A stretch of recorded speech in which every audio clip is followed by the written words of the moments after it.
ଜୟ ଜଗନ୍ନାଥ। ନମସ୍କାର ଦର୍ଶକ ବନ୍ଧୁ, ଆପଣ ସମସ୍ତଙ୍କୁ ଆମର ଏହି ଭିଡ଼ିଓଟିକୁ ବହୁତ ବହୁତ ସ୍ୱାଗତ। ହିନ୍ଦୁ ଧର୍ମରେ ମାତା ଲକ୍ଷ୍ମୀଙ୍କୁ ଧନ ସମୃଦ୍ଧି ଏବଂ ସୁଖର ଦେବୀ ବୋଲି କୁହାଯାଏ। ପ୍ରତ୍ୟେକ ବ୍ୟକ୍ତି ଚାହାନ୍ତି ଯେ ମା ଲକ୍ଷ୍ମୀ ତାଙ୍କ ଘରେ ସଦାସର୍ବଦା ବାସ କରନ୍ତୁ। କିନ୍ତୁ ଆପଣ କେମିତି ଜାଣିବେ ଯେ ମାତା ଲକ୍ଷ୍ମୀ ଆପଣଙ୍କ ଘରେ ଅଛନ୍ତି କିମ୍ବା ଆପଣଙ୍କ ଘରକୁ ଆସୁଛନ୍ତି?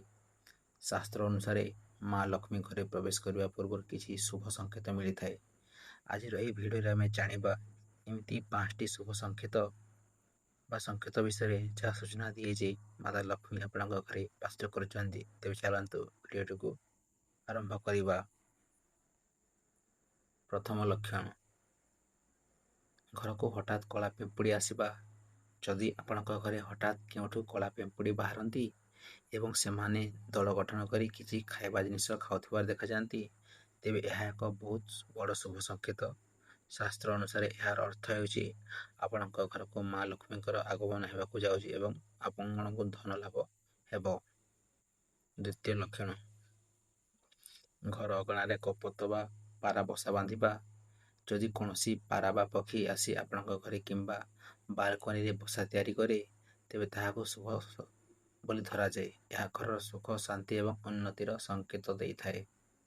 ତୃତୀୟ ଲକ୍ଷଣ, ସକାଳୁ ସକାଳୁ ଝାଡ଼ୁ ଲଗାଉଥିବାର ଦୃଶ୍ୟ ଦେଖିବା। ଯଦି ଆପଣ ସକାଳେ ଶେଯରୁ ଉଠିବା ମାତ୍ରେ କାହାକୁ ଝାଡ଼ୁ ମାରୁଥିବାର ଦେଖନ୍ତି କିମ୍ବା ଝାଡ଼ୁର ଶବ୍ଦ ଶୁଣିବାକୁ ପାଆନ୍ତି, ତେବେ ବୁଝିଯାଆନ୍ତୁ ଯେ ମା ଲକ୍ଷ୍ମୀ ଆପଣଙ୍କ ଉପରେ ପ୍ରସନ୍ନ ଅଛନ୍ତି, କାରଣ ଝାଡ଼ୁକୁ ମାତା ଲକ୍ଷ୍ମୀଙ୍କର ପ୍ରତୀକ ମାନାଯାଏ।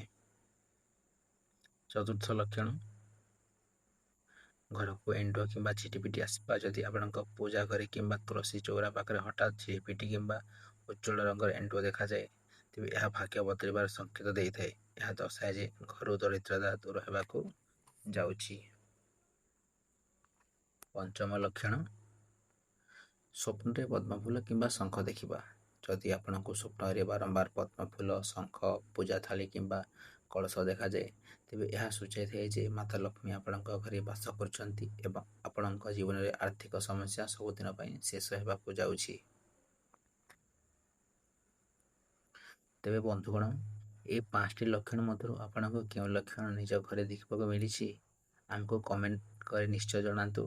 ମା ଲକ୍ଷ୍ମୀଙ୍କର କୃପା ପାଇବା ପାଇଁ କମେଣ୍ଟ ବକ୍ସରେ ଜୟ ମା ଲକ୍ଷ୍ମୀ ଲେଖିବାକୁ ଜମାରୁ ଭୁଲିବେନି। ଯଦି ଆପଣଙ୍କୁ ଆଜିର ଏହି ଭିଡ଼ିଓଟି ଭଲ ଲାଗିଥାଏ, ତେବେ ଭିଡ଼ିଓଟିକୁ ଗୋଟିଏ ଲାଇକ୍ କରନ୍ତୁ, ନିଜ ସାଙ୍ଗମାନଙ୍କ ସହ ସେୟାର କରନ୍ତୁ ଏବଂ ଆମ ଚ୍ୟାନେଲକୁ ସବସ୍କ୍ରାଇବ୍ କରିବାକୁ ଜମାରୁ ଭୁଲିବେ ନାହିଁ। ଭିଡ଼ିଓଟିକୁ ଶେଷ ପର୍ଯ୍ୟନ୍ତ ଦେଖୁଥିବାରୁ ଆପଣଙ୍କୁ ବହୁତ ବହୁତ ଧନ୍ୟବାଦ। ଜୟ ମା ଲକ୍ଷ୍ମୀ।